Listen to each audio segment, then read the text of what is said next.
So try to complete the exercise 1.2 का first and foremost we are going to do the concept. इसका जो basic concept है वो आप ध्यान से समझो डियर.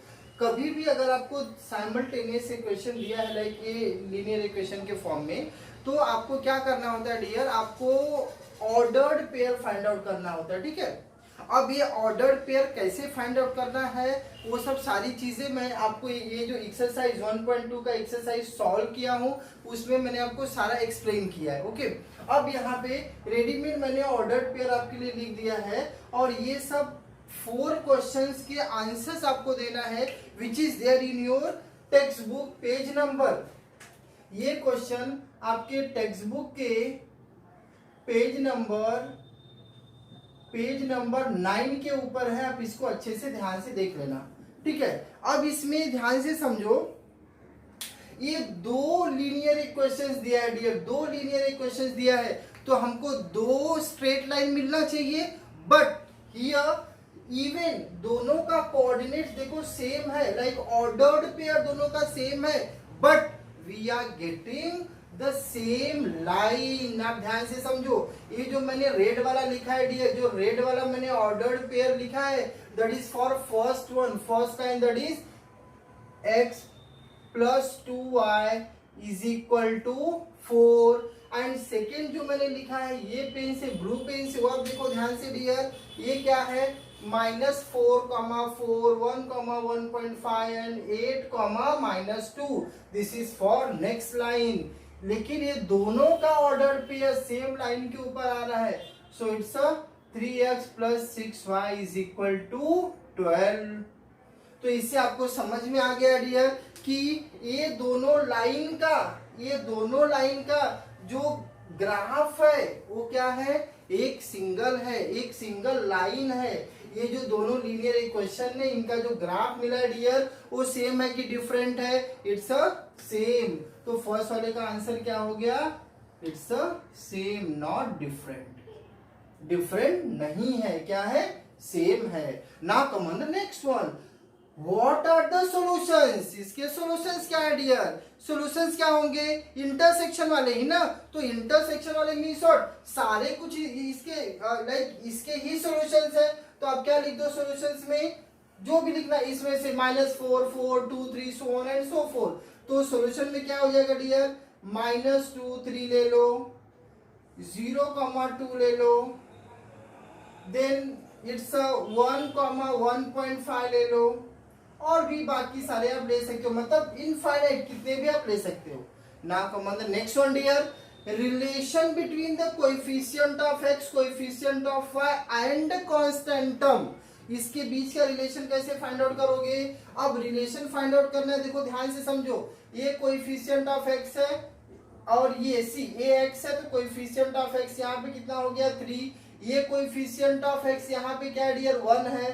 तो रिलेशन क्या है, कोएफिशिएंट ऑफ x के बीच का रिलेशन क्या माय डियर, इट्स 1/3. देखो ये 1 है और ये 3 है. नेक्स्ट वन, नेक्स्ट ध्यान से समझो, coefficient of y, coefficient of y के बीच का क्या रिलेशन डियर, ये 2 है और ये 6 है. तो it's 2/6, 2/6 again it's 1/3. And next one is what, constant term. So constant term क्या है, 4 एंड 12. तो कांस्टेंट टर्म क्या हो जाएगा डियर, कांस्टेंट टर्म का रिलेशन क्या हो गया, it's 4/12 which is nothing but again 1/3. So in this way you can able to observe here what the coefficient of x equal to coefficient of y is equal to constant term. तो क्या लिख दोगे इसको, coefficient of x is equal to coefficient of y is nothing but equal to constant term. ये हो गया my dear. And last one you have to give the conclusion about this. Conclusion क्या है, एकदम ध्यान से समझो। ये लीनियर इक्वेशंस दिया है, 2 दिया है, means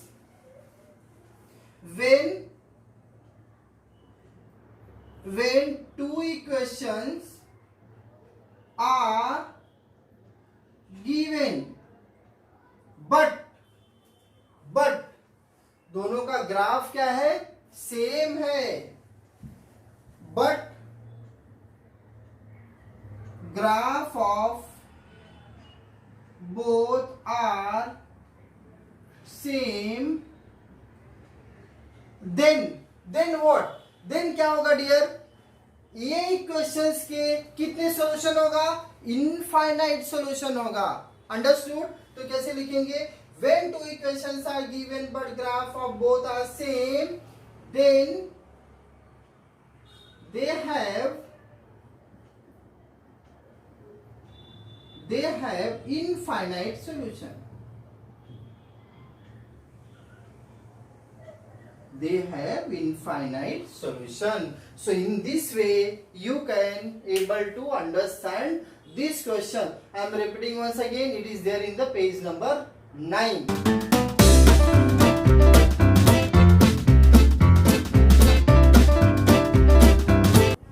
Now take the second concept which is on your textbook, page number 10.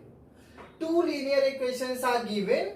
You have to draw the graph on the same coordinate plane. First one, they are interested with, think of relation between the coefficient of x, coefficient of y and the constant term. तो coefficient of x यहाँ कितना dear, 1, 2, -2, -4 and constant term is 4 and 12. And last one you have to draw the interference.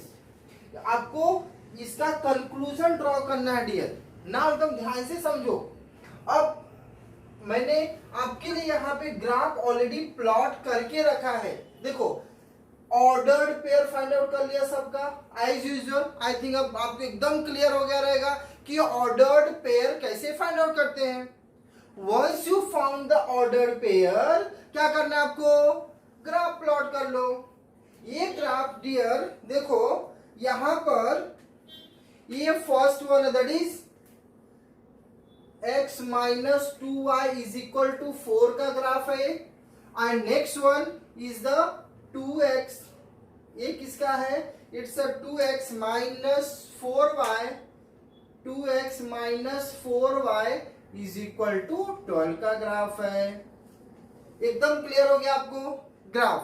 अब ये graph के लिए आप देखो dear, सबसे पहले आप ध्यान से समझो, ये दोनों लाइन एक दूसरे के पैरेलल में है लाइक दिस, ठीक है। तो अब हम लोग एक एक क्वेश्चंस के आंसर्स देते हैं। Draw the graph on the same और draw the graph on the same coordinate plane. हम लोग ने सेम कोऑर्डिनेट प्लेन पे ये दोनों का ग्राफ प्लॉट कर दिया।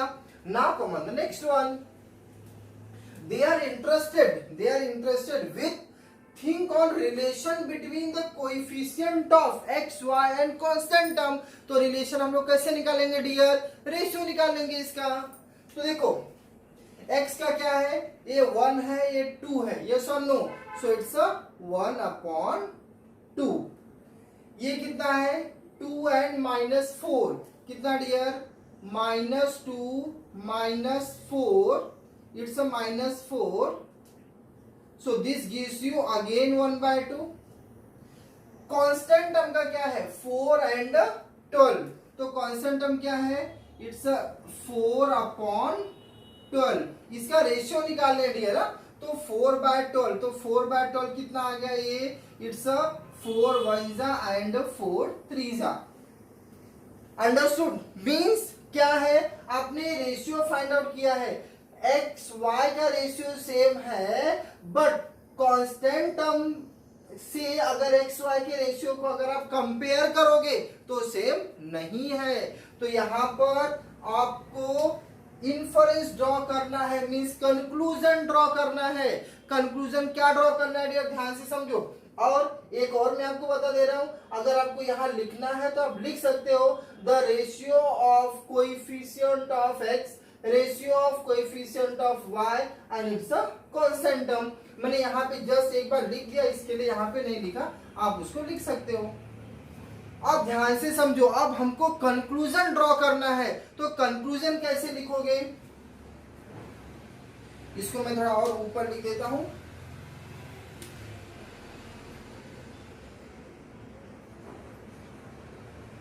कंक्लूजन क्या हो जाएगा, the ratio of coefficient of x is equal to same the ratio of coefficient of y continue is, try to understand, is not equal to the ratio of constant term।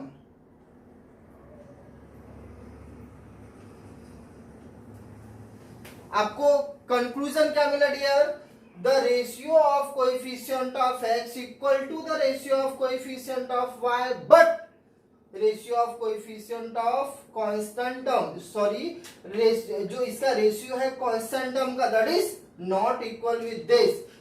इससे आप क्या conclusion निकालते हो, hence the lines are parallel. आपको ये जो line मिलेगा, वो लाइन क्या मिलेगा डियर, पैरेलल मिलेगा, जो कि ऑलरेडी यहाँ पे आपको ग्राफ में क्लियरली आपको दिख रहा है कि लाइन्स पैरेलल है। एक बार फिर से रिपीट कर दे रहा हूं, दोनों का रेशियो x एंड y की जो रेशियो है उसका रिलेशन इक्वल टू है, but constant term equal to नहीं है, hence lines are parallel.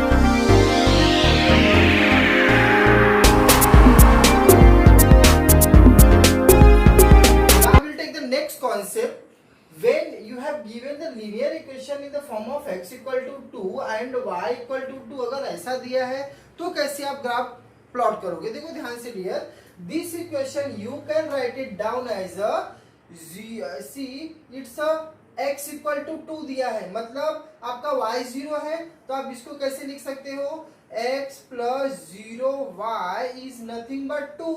You can write in this way, so accordingly you can able to find out the ordered pair। जैसे for example समझो मैंने y equal to 1 लिया, अगर y 1 लोगे तो ये बाय डिफॉल्ट y 0 हो जाएगा, तो x क्या मिलेगा 2। अगर y आप कोई भी नंबर ले लो, कोई you take y any number, you are going to get x as a 2 only. So this is the graph, this is the line for this, x is equal to 2। Now I have plotted the line, you can say it's a graph for y equal to 2। you can write this equation as a 0x plus y is nothing but 2।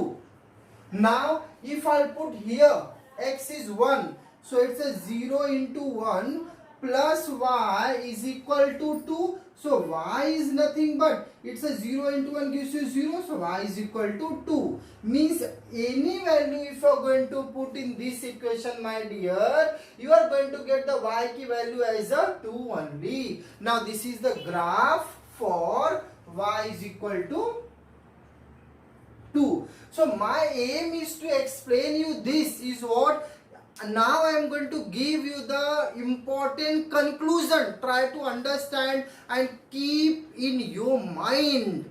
conclusion is when x is equal to 2 means y coordinate is 0, try to understand my dear, it's a y is 0 every time, see y is equal to 0, then line parallel to y-axis, try to understand, when y is equal to 2 means x coordinate यहाँ 0 है, x का means coefficient, you can say the coefficient of x is 0।